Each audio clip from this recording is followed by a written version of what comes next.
apabila ada tudingan intoleran, tudingan nih persepsi diskriminatif. Oke, kalau dulu nggak bisa dijawab, saya belum bertugas. Sekarang saya udah 5 tahun bertugas. Apakah ada diskriminasi? Apakah ada intoleransi? Apakah ada penindasan kepada keberagaman? Apakah justru muncul persatuan, kesetaraan, kebersamaan? Nah, itu lihat aja 5 tahun ini. Jadi saya mengajak pada semua mengubah cara menilai. Dari menilai berdasarkan kata orang, berdasarkan persepsi yang coba diciptakan, menjadi menilai berdasarkan kenyataan-kenyataan yang sudah terjadi. Karena saya sudah memimpin selama 5 tahun. Lain kalau saya baru mau bekerja, saya sudah bekerja selama 5 tahun. Lihat aja di sini. Nah, itulah justru malah menggarisbawahi bahwa di Jakarta alhamdulillah persatuan terjaga, kesetaraan terjaga, keteduhan terjaga. Kami menjaga persatuan, membangun keteduhan, ketenangan.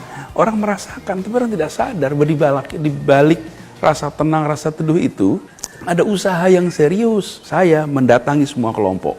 Paling kiri saya temuin, paling kanan saya temuin, paling bawah saya temuin, paling atas saya temuin, semua saya temui. Ada orang-orang yang kalau saya temui ramai jadi berita. Ada yang ketika saya temuin nggak pernah jadi berita. Tapi itu kan masalah pilihan media memberitakan yang mana, bukan? Sebagai gubernur, saya mendatangi semua, baik yang diberitakan maupun tidak, baik yang diramaikan maupun disepikan. Tapi tugas saya menjangkau semua, sehingga ada situasi apapun saya bisa menjangkau. Jadi ketika Jakarta 5 tahun ini alhamdulillah kita syukuri hubungan antar umat beragama tenang, teduh. Cek aja faktanya.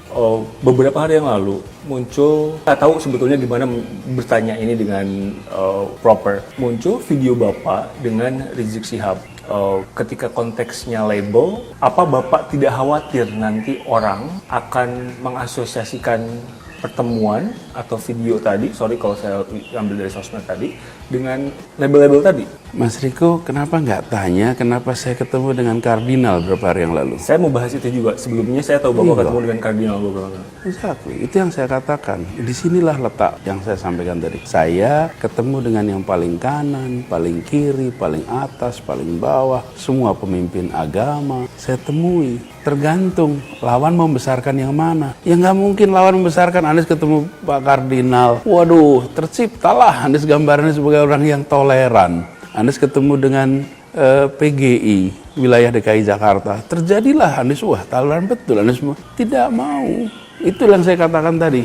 Ya bagi lawan, ciptakanlah persepsi sesuai keinginan dia, ya nggak apa-apa. Saya sebagai warga Jakarta ini harus menjangkau semua. Tidak boleh saya bilang begini, saya menjangkau semua kecuali A, B, C, D. Nggak bisa. Ada undangan nikah, saya nggak mau nanti nikah takutnya rame. Tidak, ya undangan nikah saya hormati. Orang tua menikahkan anaknya dan mengundang saya untuk ikut hadir, saya dapat kehormatan. Kalau Mas Riko mantu, saya datang juga. Kalau kemudian tokoh ABCD mantu, dan saya tidak khawatir nanti diramaikan. Nggak apa-apa. Yang melenceng itu pikiran mereka, bukan langkah saya. Kalau saya datang ke tempat perjudian, saya datang ke tempat yang ada pelanggaran hukum, baru saya ini melakukan masalah. Kalau saya datang ke sebuah pernikahan yang disebut itu tempat majelis yang doanya sangat diterima, ya mulia betul kehadiran itu. Jadi saya nggak terlalu khawatir.